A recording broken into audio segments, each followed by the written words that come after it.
घुम्दै गर्दा अचानक मेरो नजर गयो एउटा पुरानो बुकमाथि। यसलाई हल्का पल्टाएर हेर्दा थाहा भयो यसभित्र त संसारका धेरै देशका पैसाहरू कलेक्सन गरिएको रहेछ। त्यसपछि मेरो ध्यान एउटै कुरामा अडियो, के यो बुकभित्र नेपाल देशको पैसा पनि होला त? जिज्ञासाले हात आफै पल्टिन थाल्यो। आज खोज्दैछु त्यो बुकभित्र लुकेको नेपालको चिनारी। हरेक पन्ना पल्टिँदै गर्दा हरेक नोटसँग जोडिएको थियो कुनै न कुनै देशको कहानी। कतै इतिहास बोल्दै थियो भने कतै संस्कृति झल्किँदै थियो। त्यसपछि मेरो ध्यान एउटै कुरामा अडियो, के यसमा मेरो देशको नेपालको पैसा पनि होला त?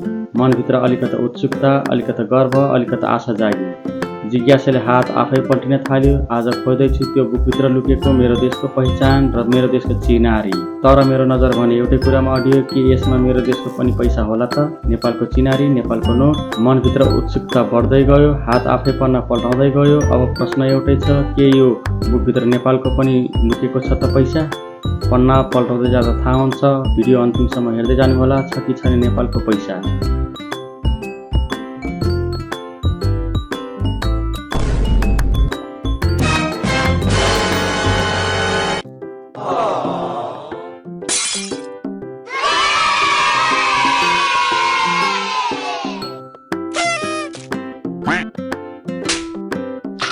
यो बुक पल्टाउँदा भित्र आफ्नो देशको पैसा देखे। साँच्चै भन्ने हो भने यो क्षण मेरो लागि एकदमै प्रफुल्ल भयो। सानो भए पनि सुन्दर पहिचानले भरिएको हाम्रो देश नेपालको पैसा यो बुकभित्र पनि सुरक्षित रूपमा राखिएको रहेछ। यो नोट हेर्दा केवल मूल्य मात्र होइन, यसले हाम्रो इतिहास, संस्कृति र पहिचान बोकेको महसुस हुन्छ। अरू कसैले हेर्दा पनि थाहा पाउने छन् यो पैसा कुन देशको हो भनेर।